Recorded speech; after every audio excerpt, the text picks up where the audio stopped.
tal, pero antes, por favor, su atención a la lista. Maisa Jacopa. Presente, doctor. Buenas tardes.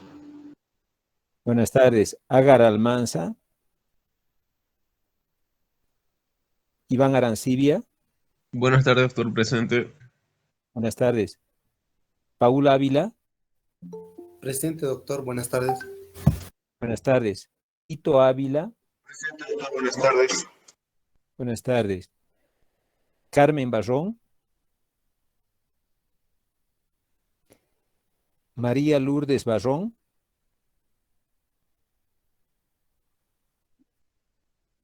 Buenas tardes. Enzo Benavides. Presente, buenas tardes.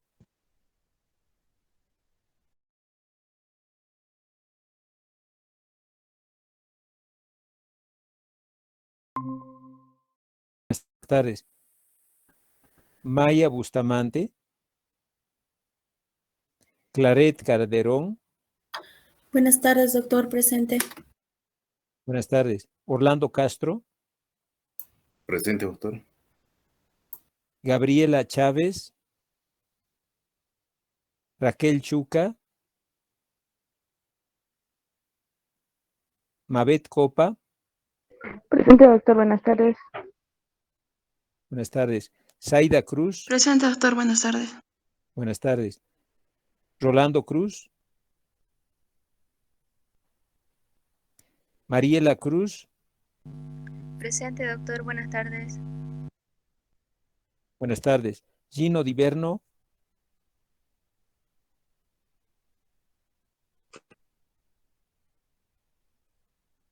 Luis Fernando Donaire. Laura Encinas. Presente, doctor.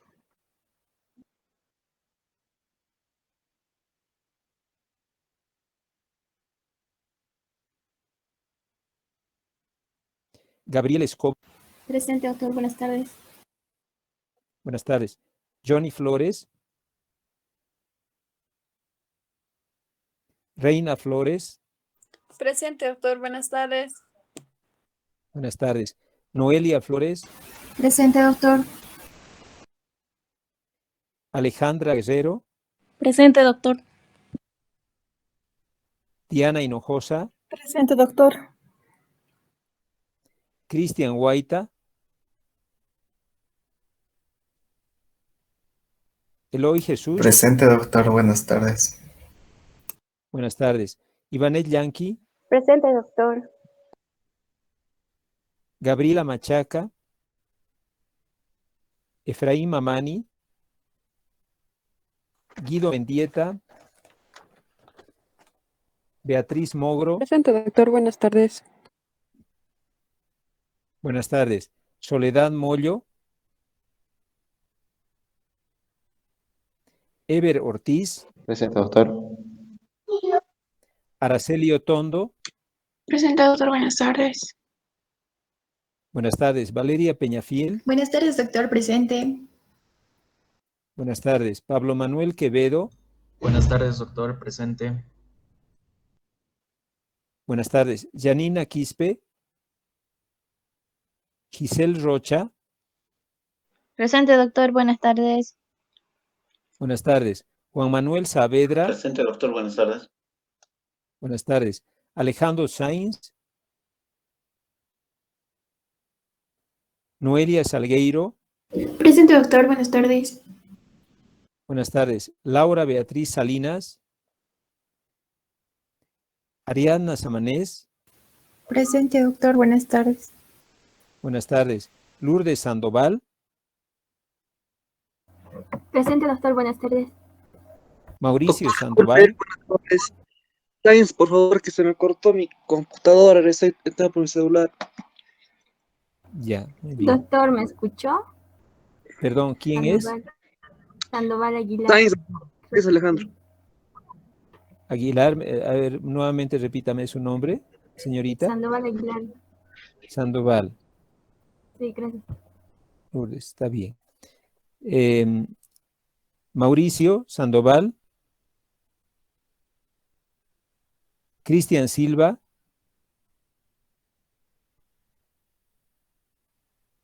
Adrián Sousa. Sol Mariana Tango. Presente, doctor. Lisbeth Tolava, Presente, doctor. Sergio David Vargas,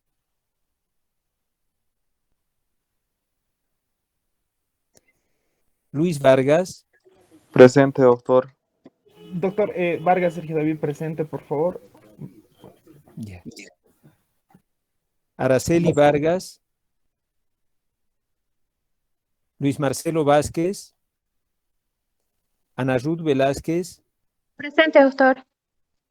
Graciela Vélez, Presente, doctor. Buenas tardes. buenas tardes, Jessica Yucra, Presente, doctor. Romina Zelaya. Presente, doctor. Bueno, muy bien. Entonces continuamos con nuestro tema. Recuerden que estamos hablando de este tema de asfixia perinatal. Ya habíamos hecho una aproximación en la anterior clase de aspectos muy importantes de lo que era la asfixia perinatal en relación sobre todo a las afectaciones que se producen en los distintos órganos. Y habíamos podido hablar un poquito sobre la esfera respiratoria, recordando de que en realidad el primer evento tal vez que se presenta es la hipoxia tisular, ¿verdad? O sea, el paciente va a tener una disminución en la llegada de oxígeno a la vía respiratoria y eso obviamente genera una falta de oxígeno y un aumento del dióxido de carbono, ¿verdad? Porque no tiene por dónde haber el intercambio gaseoso. Ese elemento importante, el aumento en el dióxido de carbono y la disminución del oxígeno, va a generar una disminución en el flujo sanguíneo cerebral y esa disminución, por supuesto, con un menor consumo de oxígeno, va a generar un daño neuronal que les decía se relaciona con una muerte celular programada a nivel del sistema nervioso central. Sin embargo, puede ocurrir el evento de que tengamos un paciente que viene a la consulta con un trabajo de parto, detectamos en el pequeño una bradicardia fetal significativa, un patrón 3 de latido cardíaco, vale decir, se encuentra con un latido sin variaciones, no hay variabilidad en el latido, se mantiene más o menos en una cifra de 100, casi permanentemente estable, y evidentemente cuando hay la contracción presenta desaceleraciones tardías, después de un tiempito de la contracción, baja inclusive a 80, 70. Con esta característica de patrón de latido cardíaco fetal de 3, preocupante por supuesto la situación del niño, se decide realizar una cesárea de emergencia, porque el niño está manifestando signos de sufrimiento fetal. Se busca la causa de la misma y aparentemente es un problema hipertensivo materno. Lamentablemente no conseguimos al anestesista. El obstetra trata de tomar las medidas más aconsejables, lateraliza a la madre para llegar a un mayor flujo de oxígeno al feto, le brinda también, por supuesto, el tratamiento antihipertensivo respectivo y le provee oxígeno para que logremos oxigenar al bebé. Sin embargo, el patrón de latido cardíaco permanece así como hemos descrito, vale decir, sin variabilidad en latido y desaceleraciones tardías. Después de aproximadamente unos 10 minutos, el bebé evidentemente ha llegado al anestesista, se ha logrado hacer la cesárea de emergencia después de que pasó unos 10-15 minutos con sufrimiento fetal y nace el niño totalmente flácido, hipotónico, a término y sin respiración. Por estos motivos se decide en forma inmediata hacer pasos iniciales de reanimación, colocando al niño en una fuente de calor, seccionando el cordón umbilical, además que ya tenía antecedentes asfícticos antes de nacer, se le pone en una posición adecuada, se realiza aspiración de la boca, de la nariz, luego se le seca al niño y se le estimula, pero no encontramos ninguna respuesta a estas maniobras. Por lo tanto, se decide iniciar la ventilación a presión positiva. El paciente se inicia la ventilación, la misma es efectiva, hay una entrada simétrica de aire al 21%, se inicia, y luego de 30 segundos de ventilación a presión positiva efectiva, el paciente no recupera el automatismo respiratorio, permanece con una saturación de oxígeno de aproximadamente 65%, con una FiO2 del 21%, les decía, y el latido cardíaco está en 120. Con estos antecedentes se decide aumentar un poco la fracción inspirada de oxígeno habíamos empezado con 25, se continúa con 30% de fracción inspirada de oxígeno, y el paciente, después de 1 minuto de ventilación a presión positiva, continúa sin latido cardíaco, tiene una frecuencia cardíaca que está en 140 y la saturación está en este momento en 75. Ya lleva más o menos 1 minuto y medio de vida. Se decide aumentar un poquito más la concentración de oxígeno, hasta estamos con 30 a 40%, y el paciente, después de unos 30 segundos más, ya estamos en los 2 minutos, ha llegado a una saturación de 80%, y aparte de aquello, el flujo de oxígeno, o sea, la fracción inspirada de oxígeno, permanece en 40. Se decide aumentar un poquito más, aumentamos en realidad 70%, y el paciente ahora, que ya está con 3 minutos de vida, está con una saturación del 85%, está con una fracción inspirada de oxígeno de 70% y el latido cardíaco en 140. Hay una mejoría, pero no total, por lo cual se decide aumentar el oxígeno al 100%. El niño continúa sin respiración después de 3 minutos y medio de ventilación a presión positiva.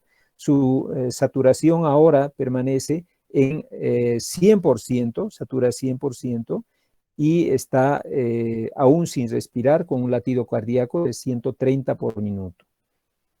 En este momento, ¿qué les ha parecido la actitud del médico en todo este devenir de su reanimación y atención posterior a la reanimación? ¿Alguna observación?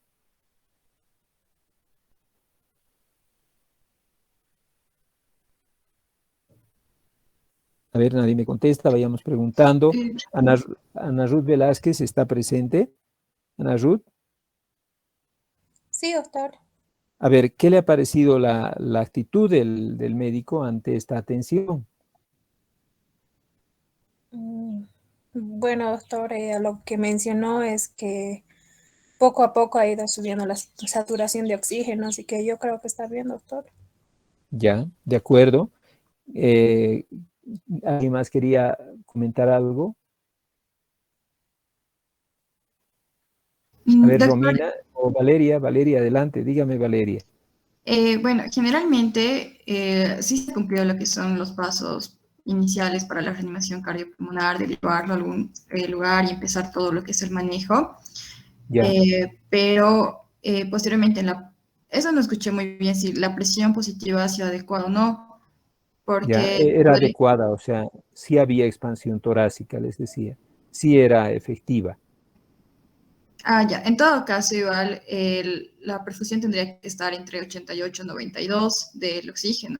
Entonces, Ya. podríamos haberlo mantenido, no tanto, no al 100%, porque podríamos provocar lo que es otra complicación cuando ya tenemos el oxígeno alto. Ya, está bien. ¿Algún otro comentario? A ver, Pablo Manuel, ¿qué opina usted? Doctor, a mi parecer igual se han llevado a cabo los procesos de reanimación correctamente, o sea, haciendo paso por paso, ¿no? Ya. Pero en esta parte de las compresiones, doctor, ya que no sé si igual en algún momento quizás se me ha confundido, pero la frecuencia cardíaca estaba correcta. Sí, siempre se ha mantenido normal, entre 120 a 150. Ya, entonces sí, una de mis observaciones quizás era de que no se habían hecho las compresiones cardíacas. Pero en este caso sí había. Sí, exacto. Ya.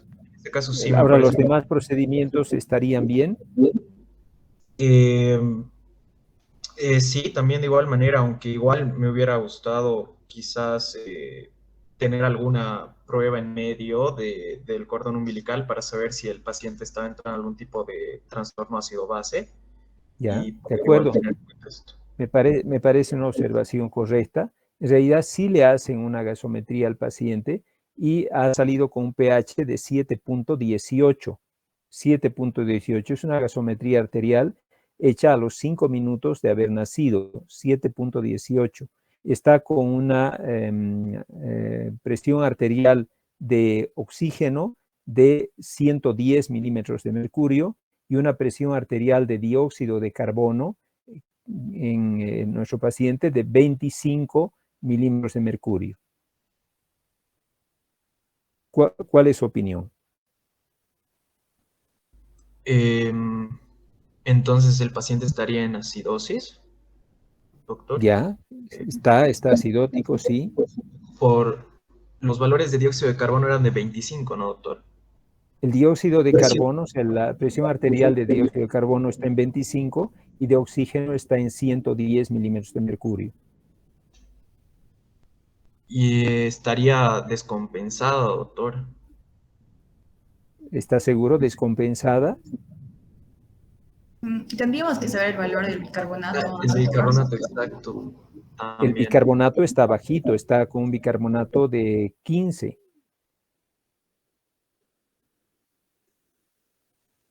15, tiene bicarbonato de 15. O sea, fíjense, es muy importante lo que se ha comentado por el siguiente hecho. Evidentemente el paciente ha ido mejorando muy bien, o sea, de hecho está asfixiado. Sabemos que la asfixia la ha pasado hace mucho tiempo ya, o sea, antes de nacer, lamentablemente por ausencia del anestesiólogo que se salió del turno, y es algo que van a ver ustedes lamentablemente en su vida profesional. Se salió, hubo otra emergencia, se fue a operar a otro lugar y resulta que dejó el servicio desprotegido. Y claro, el bebé sufrió un periodo de asfixia intrauterina. Lo esperable en ese paciente era que esté evidentemente acidótico, metabólico o mixto, ¿verdad? Por las características que tenía.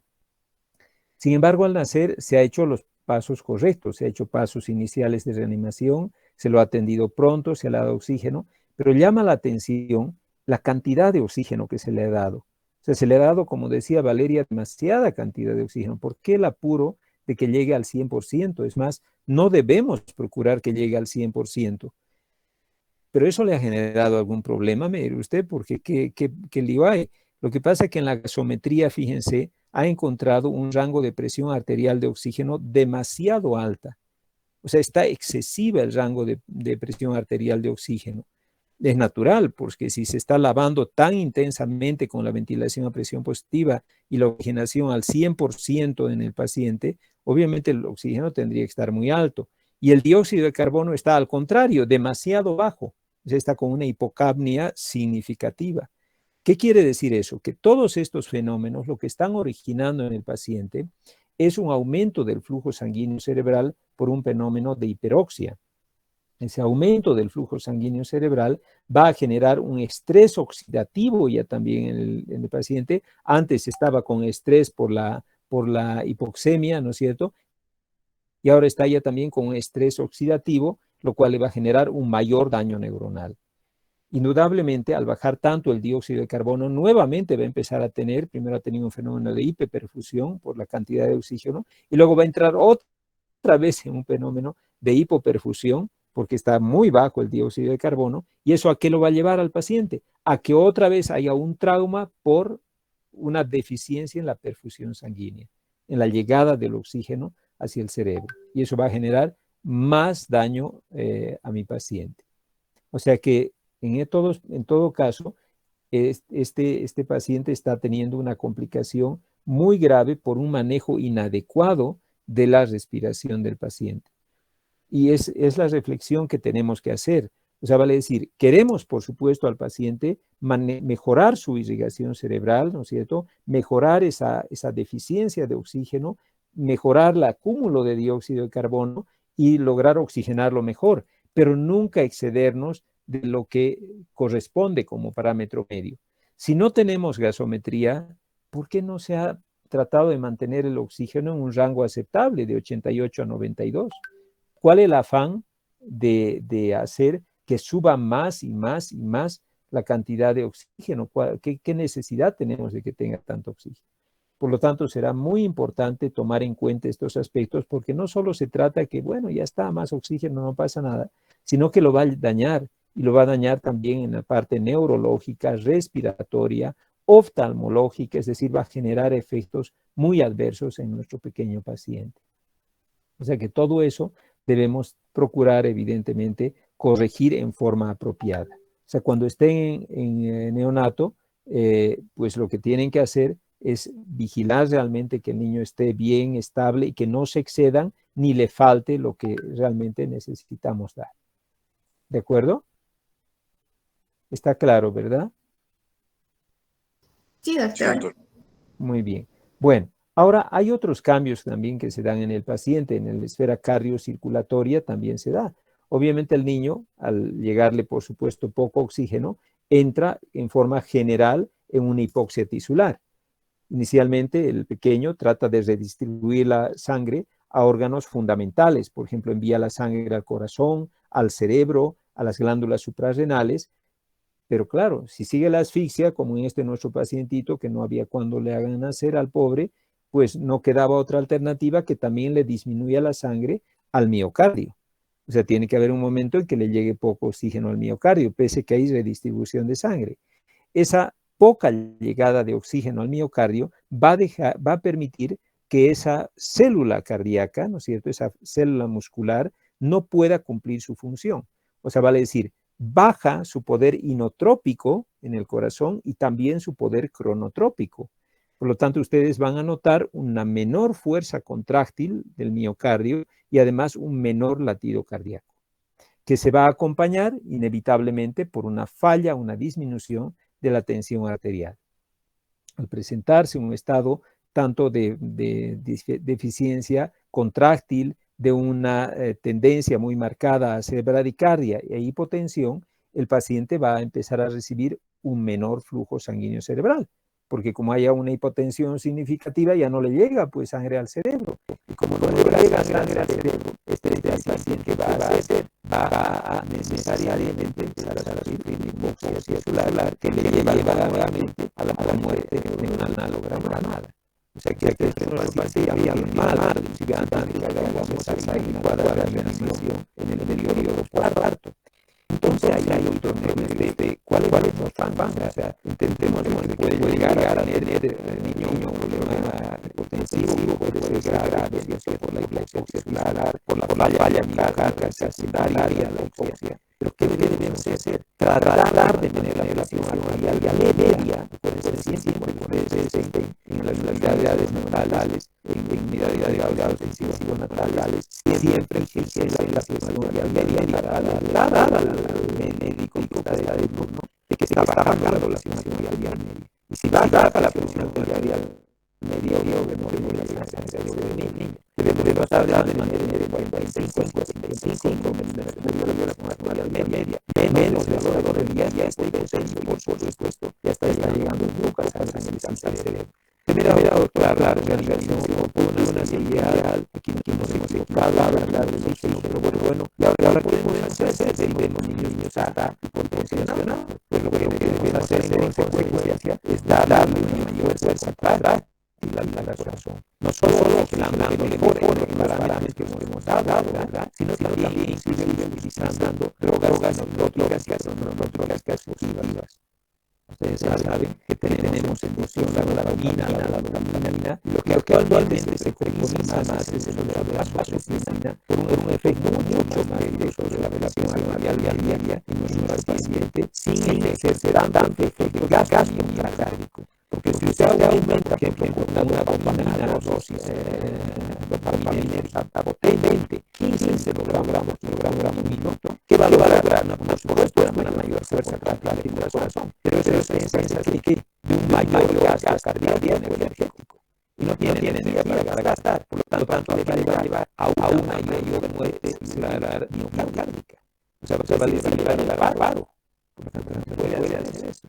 Obviamente va a subir muy bien el sistema arterial, la dopamina, porque la velocidad tan alta que va a acelerar el corazón. Aparte que tiene que trabajar más fuerte en el efecto que le ha obligado con la dopamina, tiene que traerse más de una resistencia demasiado alta. Y eso también le va a llevar a falla cardíaca.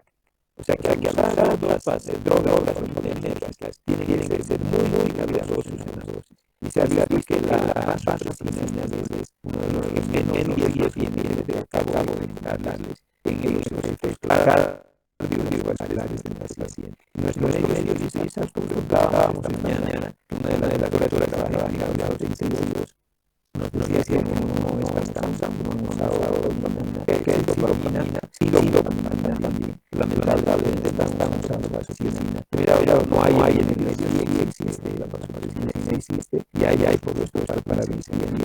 Ojalá que en un momento cuando lleguen a las áreas mentales, pues vean cambien, vean realmente está mejorando el manejo dinámico de los pacientes. Otro efecto negativo, por supuesto, eso es el problema renal, la falla renal, que si el niño empieza a presentar una hipertensión tisular, esto va a afectar directamente al sistema renal. Lo que va a ocurrir en el niño es que la zona fundamental, muscular, donde va a producir el ahorro y la emisión de componentes se ve afectada. Y esa isquemia provoca una necrosis en la zona regular, ¿cierto? Y eso va a generar, por supuesto, una falla renal intrarenal, que puede ser muy grave para el paciente. La manifestación, por supuesto, clínica que tendrá es la disminución marcada de la diabetes, de monituria, una diaria y una retención electrogenada muy significativa. Otra de las complicaciones es el dial, la presión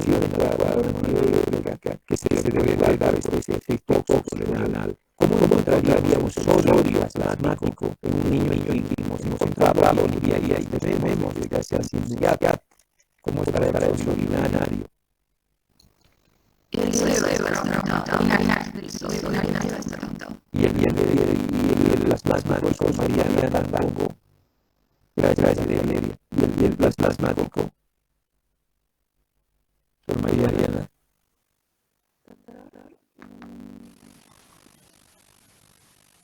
¿Cómo va a estar? A ver, piense, se creó una adecuada de una diurética. ¿Cómo es el plasmático? ¿Qué significa la secreción inadecuada de una diurética? Que se está liberando una diurética. Si no hay diuresis, ¿cómo es el plasmático? Disminuido y la hemoglobina de la sangre del paciente. Por lo tanto, el sodio de hemoglobina baja, pero si a nivel urinario alta y con una densidad de agua también elevada, lo cual elevará las heces al estado diaria. ¿Y cuál sería nuestra conducta? ¿Qué haríamos? A ver, ¿quién podría trasladarme? A ver. Le preguntaré a qué podríamos hacer ante esta circunstancia de no he leído. Podríamos, en este caso, hipovolemia, pero tendríamos que administrar líquidos. No, bueno, lo logramos, ya está hablando del líquido. Peor va a haber mayor encharcamiento, va a aumentar la retención del volumen líquido, porque habrá que hacer restricción hídrica. O sea, tiene que hacerse el manejo apropiado, tiene que restringir líquidos. Por ese motivo van a haber veces que pacientes con una asfixia grave entran ya de entrada con restricción hídrica, porque sabemos que si hay una asfixia grave, obviamente no se ha dañado. Y va a haber una ansiedad. Por tanto, hay que hacerle restricción para realizar esa recarga hídrica que al final va a llevar, por supuesto, a un estado de desequilibrio hidrotatal. A nivel metabólico, ¿a qué le va a llevar esa situación de tanta hipoxia celular? O sea, no hay oxígeno para el funcionamiento celular. ¿A qué le va a llevar esa hipoxia Ana Velázquez?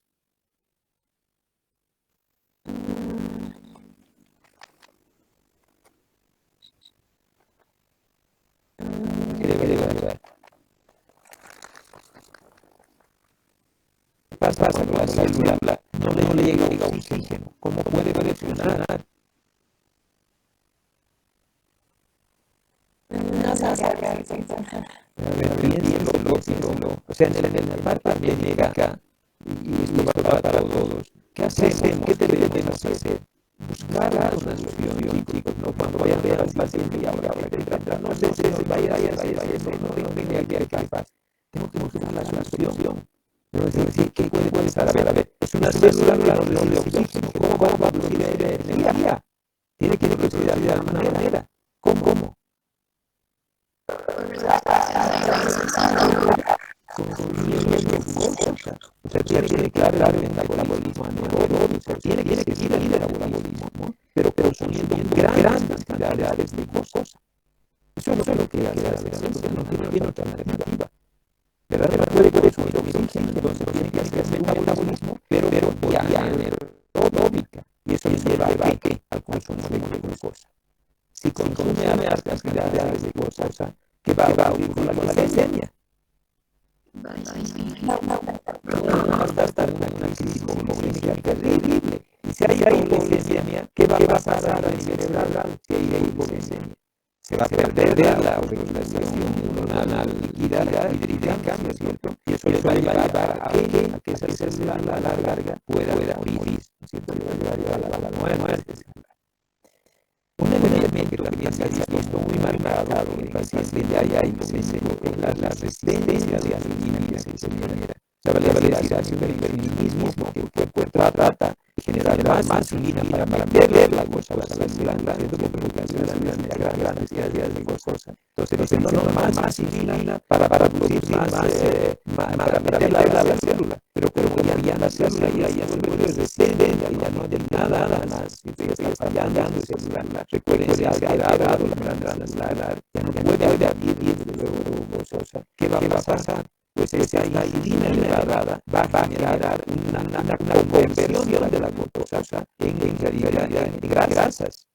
Es decir, va a ser una glucogénesis a través de esa glucosa que tenía que poder usar la célula, lo cual va a empeorar el estado glicémico y con supuesto va a empeorar la condición clínica del paciente.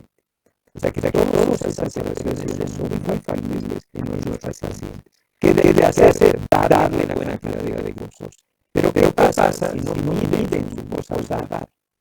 Dando grandes cantidades de glucosa para la glicemia. ¿Qué va a pasar porque a veces está bastante el insulínico del paciente? ¿Qué va a pasar entonces? Y ahí hay demasiada glucosa también.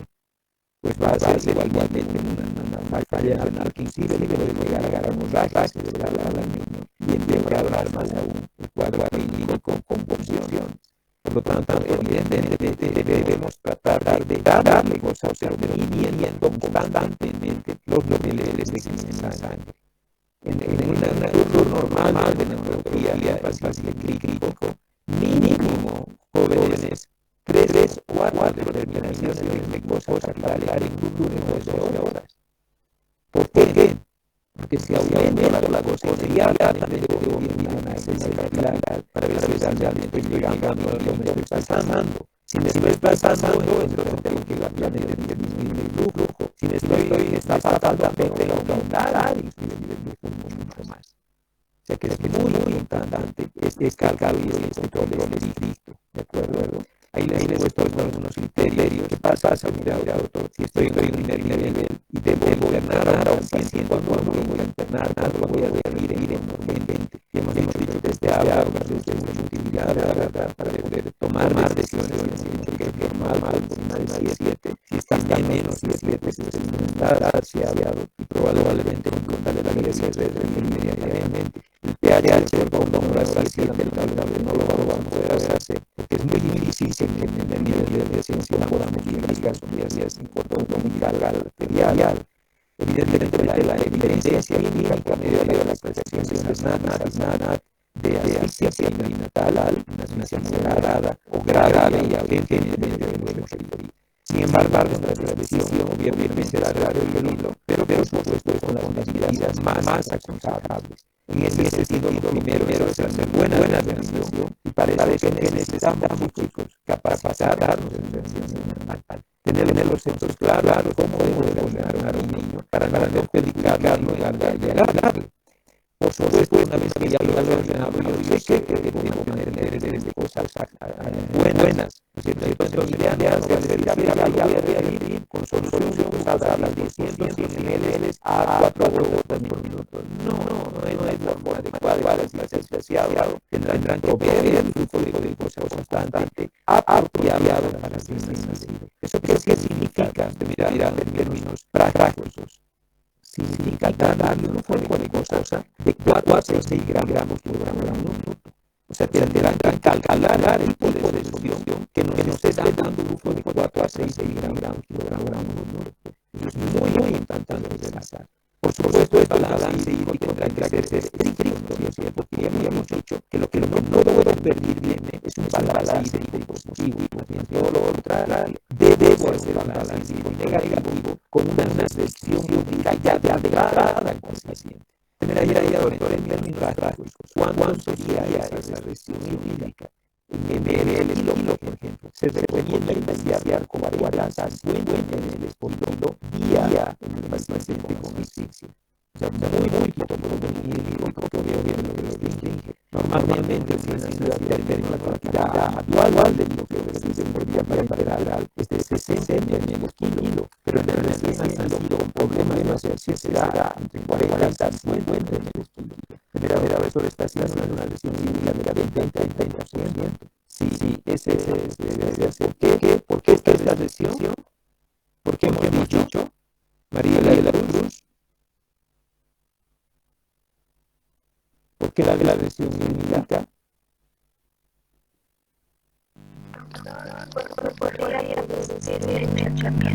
Ya. Corre, María de la Cruz, porque obviamente hay una idea de fallo renal. Claro, el por se va a encargar ya de encargar también por la carga renal alta. Por lo tanto, obviamente, una restricción hídrica. La oxigenación adecuada. ¿Qué significa Valeria adecuada? ¿A qué se refiere? Que la saturación entre los parámetros de los 88 y 92%. No va a dar mucho oxígeno ni poco oxígeno, ¿verdad? Y desde luego hay un ¿qué creen que estamos haciendo Silvia Cruz un ayuno? ¿Por qué le estamos ayunando a nuestro paciente? ¿Por qué será? Si está consciente, digamos, al paciente es una asfixia moderada, una sana grado 2. ¿Por qué le estoy dando el ayuno? ¿Por qué se produce ese daño? ¿Dónde? También se produce el daño a nivel intestinal, pues hay una hipoxia celular intestinal. Y eso al final va a darle comida a una mayor permeabilidad dentro del límite intestinal y le va a llevar a una enterocolitis necrotizante, a una isquemia y necrosis intestinal. Por lo tanto, será muy importante tomar en cuenta ese aspecto también en el manejo de nuestro paciente. ¿De acuerdo? Y ese es el criterio fundamental. Aquí nos habla de una hipotermia selectiva. ¿Por qué la hipotermia selectiva? Porque lo que se ha visto es que el tratamiento fundamental en el paciente asfixiado es la hipotermia. Se ha determinado que es la única terapia, repito nuevamente, la única terapia apropiada y probada como efectiva en la asfixia perinatal. Recuerden ustedes que la hipotermia significa poner al paciente en un grado de temperatura tan baja que permita una reducción del metabolismo cerebral. O sea, vale decir, como hay tan bajita temperatura, la célula no consume mucha energía y al no consumir mucha energía no necesita una gran cantidad de ATP y por lo tanto puede producir muy poquito manteniéndose estable hasta que pase un poquito el periodo de riesgo en nuestro paciente. Aparte de eso, como va bajando mucho el metabolismo cerebral, los aminoácidos excitatorios, que son los que van a provocar una actividad convulsiva en nuestro niño, se ven también inhibidos y por lo tanto no hay la posibilidad de convulsión. También se ha visto que la apoptosis, que es aquella muerte celular programada que se genera a partir de las 6 horas, ¿verdad?, de vida postnatal, pues ya no se da. ¿Por qué, me dice usted? Porque como hay tan bajo metabolismo, no se activa ese sistema de muerte celular programada. Se ha determinado, y ustedes están viendo la última estadística, de que evidentemente la hipotermia selectiva ha disminuido a largo plazo la morbilidad de los niños. O sea, las secuelas neurológicas han bajado sustancialmente de los pacientes tratados con hipotermia. Por lo tanto, continúa siendo la terapia más recomendable.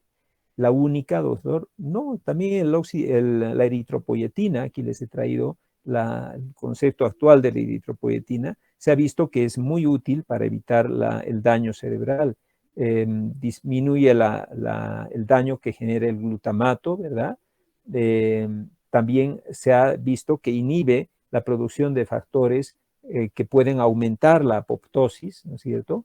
Eso también protege, por supuesto, al cerebro y reduce la inflamación. Por lo tanto, todos esos factores son muy protectores para el cerebro de nuestros pequeños pacientes. Por eso también ustedes van a ver que en la terapia se utiliza mucho la eritropoyetina recombinante humana. Ahora bien, tengo un recién nacido que me ha nacido en el área rural. ¿Cuándo saber que este niño sí es tributario para hacer hipotermia? O sea, que yo lo debo referir rápidamente para que sea sometido a hipotermia, o todo niño pues, se puede someter a hipotermia. No, tiene algunos criterios. Por ejemplo, se hace la hipotermia en niños a término o cercanos a término, a partir de las 36 semanas. También se procura hacerlo pronto, o sea, no se les ocurre enviar un niño asfixiado grave después de 24 horas de vida, ya no tiene ningún sentido, no van a poder hacer la hipotermia, porque sabemos que ya ahí no va a haber ningún efecto beneficioso y es más someterlo a un riesgo sin que haya evidencia de que pueda ser útil en un niño de mucha edad. Usted mira, doctor, aquí nos pone el periodo de ventana de 6 horas. Hay literatura que nos avala de que puede darse hasta las 8, 10, 12 horas. Sí, la mayor parte de los textos actualmente o de las publicaciones hablan de que se podría esperar hasta las 12 horas de periodo ventana. También las gasometrías son orientadoras, ¿verdad? Ya sabemos que si tiene una gasometría arterial inmediata después del nacimiento menor a 7, por supuesto, este niño debería hacerse con total seguridad una hipotermia o un exceso de base de menos 16. Y si cuando hacemos, digamos, a la hora ya la gasometría, tendría que estar entre 7 a 7.15, como para pensar que sí necesita una hipotermia. Y desde luego las convulsiones también son una indicación formal, porque recuerden que convulsiones, ahí estalla el niño en un Sarnat y Sarnat grado 2, ¿no es cierto? O sea, por lo tanto, es también un criterio importante. Ahora, usted mira, doctor, vamos a estar, entendemos, cuando lleguemos a neonato, al gineco, ahí tienen su equipo de hipotermia, ya tenemos una idea de cómo vamos a ponerlo, sabemos también cuándo vamos a referir a un niño para hipotermia, pero ¿cómo lo refiero? Es el tema importante. ¿Qué características deben tener mi referencia? Primero, el manejo térmico del niño. Normalmente nuestra temperatura interna, ¿cuánto es? ¿Cuánto es nuestra temperatura? Ya fluctúa entre 37 a 38 grados, nuestra temperatura dentro de nuestro cuerpo, ¿verdad? Lo que ustedes pretenden con el niño al referirlo para hipotermia es que debería estar con una temperatura entre 33 a 35 grados a nivel rectal, o sea, una temperatura central entre 33 a 35 grados. ¿Cómo les parece esta temperatura? ¿Buena, agradable o cómo está? Baja. Muy frío, muy baja, está helado el paciente. Y por lo tanto, esa es la temperatura que ustedes tienen que procurar mandar. O sea, muy frío, doctor. ¿Y cómo podemos hacer eso? Normalmente por el estado de estrés el niño baja la temperatura, pero claro, no baja a tanto grado. Por lo tanto, el desabrigarlo e inclusive ponerle alrededor del cuerpo objetos fríos, como por ejemplo hielo alrededor del cuerpo, podría permitir que logre este grado de temperatura de enfriamiento. Evitar, por supuesto, que entre en hipoglicemia. Ya sabemos entonces que voy a calcular un flujo de glucosa apreciable y que en el traslado, si este es largo, voy a ir midiendo con un glucómetro capilar, ¿no es cierto? Iré midiendo con mi glucómetro cómo va manteniéndose su glucosa. Ya habíamos dicho que el flujo, ¿cuánto tenía que ser de glucosa? De 4 a 6 miligramos por kilogramo minuto. Ese es el flujo de glucosa que debo mantener a mi paciente. Obviamente debo mantenerle una buena oxigenación y para eso tengo que ir permanentemente aspirando secreciones y si el niño no respira, pues darle ventilación asistida, ¿no es cierto? A través probablemente de un tubo endotraqueal con oxigenación apropiada, y hemos dicho que apropiada es que no debe ser excesiva. Proveerle apoyo cardiocirculatorio, tratando de evitar que tenga un problema hipotensivo. ¿Cuánto tenía que ser la presión arterial media que deberíamos lograr? 45, 55. Ya, de acuerdo, esa es la presión que ustedes tienen que tratar de mantener. Usted mira, doctor, de entrada, ¿cuánto aconsejaría una dosis de dopamina si noto que se me está hipotensionando? Generalmente la dopamina la recomendamos entre 3 a 5 microgramos por kilo minuto y la dobutamina, que tiene un mejor efecto, claro, la dopamina es mucho más inotrópica, ¿no ve? Pero la dobutamina es más cronotrópica y también mejora mucho la presión arterial. Entonces ahí, por ejemplo, podemos utilizar un flujo de 5 a 10 microgramos por kilogramo minuto de la dobutamina. De la vasopresina de 100 a 200 unidades internacionales por vía endovenosa kilo minuto. O sea, esa es la característica del flujo para mantener la presión arterial de nuestros pacientes. Los antibióticos, ¿creen que deberíamos darle a un paciente asfixiado sin riesgo aparente de bolsa rota, de infección? Sí, debemos darle. ¿Por qué? Entonces usted me dirá, doctor, ¿está diciendo que a todo paciente asfixiado le debo dar antibióticos? Sí. De primera línea generalmente, esto es ampicilina o gentamicina, y gentamicina, no o gentamicina, ampicilina y gentamicina, o lo que usamos más siguiendo la normativa de la IEPI del continuo del curso de la vida, que es la ceftriaxona. No se olviden que en neonatos la ceftriaxona no es a 50 miligramos kilo. ¿Cuánto será en neonato? ¿Alguien tiene una idea? De 80 a 100 miligramos kilo. Esa es la dosis neonatal de la ceftriaxona. Por lo tanto, eso también debemos pensar en darle. ¿Por qué? No lo ha fundamentado. Mira, ¿por qué antibióticos si no hay infección? Porque se ha visto que la asfixia genera depresión de todo el sistema inmune. O sea, habitualmente los leucocitos, por ejemplo, en un paciente asfixiado van a estar muy bajos. La capacidad fagocítica y migratoria de los neutrófilos igualmente se ve muy afectada y la capacidad de producción de inmunoglobulinas es muy baja. Por lo tanto, si no le doy antibiótico, este niño con tantas vías invasivas, tubo endotraqueal, vía venosa para la corrección de líquidos, probablemente vía central para la alimentación parenteral, pues se vea sometido a una septicemia. Si no lo protegemos de entrada en nuestra referencia inclusive, ¿de acuerdo? Obviamente sonda orogástrica para evitar la compresión de la distensión abdominal por la oxigenación y desde luego inmovilización de acuerdo a las necesidades que tengamos con el paciente. Ya para nuestra siguiente clase vamos a hablar de este caso clínico. Es parecido al que ustedes tienen en el eCampus, pero tiene algunas variaciones que le he hecho para que podamos encontrar un poco más de respuesta y repaso al tema que hemos llevado. No sé si tienen alguna duda, alguna pregunta que quieran formular para terminar la clase. Dígame. Para disminuir lo que es la temperatura, ¿cómo teníamos que hacer? Eso no entendí. O sea, muy bien. usted lo tiene al paciente primero con la incubadora de transporte apagada. Usted mira, doctor, si no tengo incubadora de transporte, pues en lo que está mandando usted, que seguramente va a ser una servocunita portátil, va a estar al ambiente, ¿no es cierto? El niño totalmente desnudo para que pueda perder calor. Y también, acuérdense, hay varias formas de pérdida de calor. Por ejemplo, ¿cómo podemos hacer perder calor? Por radiación. O sea, le pondrá alrededor, no en contacto con su piel, sino alrededor del cuerpo del niño hielo. ¿Qué va a hacer el niño? Va a donar calor hacia los hielos cercanos, ¿verdad? Y esa donada de calor le va a generar un estado hipotérmico. Abriré ventanas de la ambulancia para que le entre viento, aire y el niño pueda enfriarse si el ambiente exterior es frío. Y si no, pues inclusive envolverlo en mantas frías para que el paciente pueda perder temperatura. O sea, siempre recuerde, Valeria, utilice las técnicas que hemos hablado de pérdida de calor por conducción, radiación, evaporación, convección, que de esa manera permitan una mayor pérdida de calor.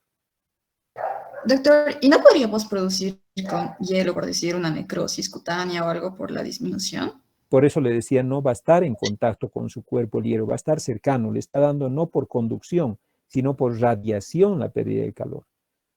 Y claro, tiene que ser prudente, ver que una necrosis es imposible que le provoca con esos grados de temperatura, ¿no ve? Si estuviéramos, digamos, a 0, -1, -2, sí, pero en realidad le está llevando a 32, 33 grados la temperatura corporal. Ni el ambiente está a 33. ¿No ve? Ahorita debemos estar a unos 18 grados. Entonces, si yo saco un niño totalmente desnudo, recién nacido al ambiente, en 3 minutos va a estar con hipotermia. O sea, no tiene cómo, recuerden, el recién nacido no tiene cómo retener calor, no tiene grasa parda. Entonces lo que hace es mayormente perder calor. Claro, si lo pongo en un ambiente calientísimo va a ganar calor. Por eso es más fácil que pierda calor.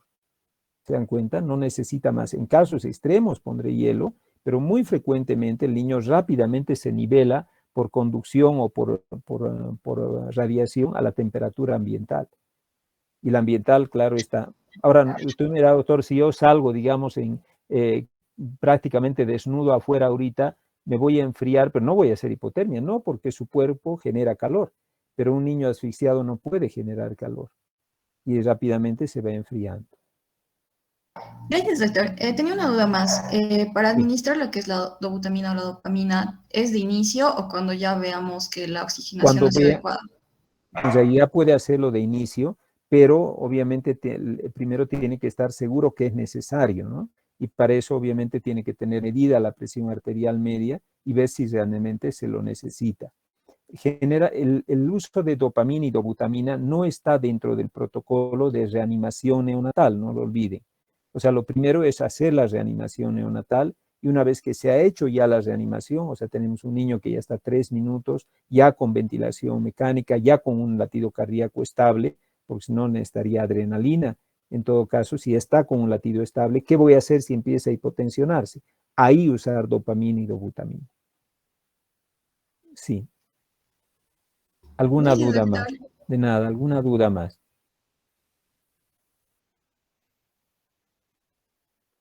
Sí, de 100 a 200 microgramos kilominuto. ¿Alguna otra duda?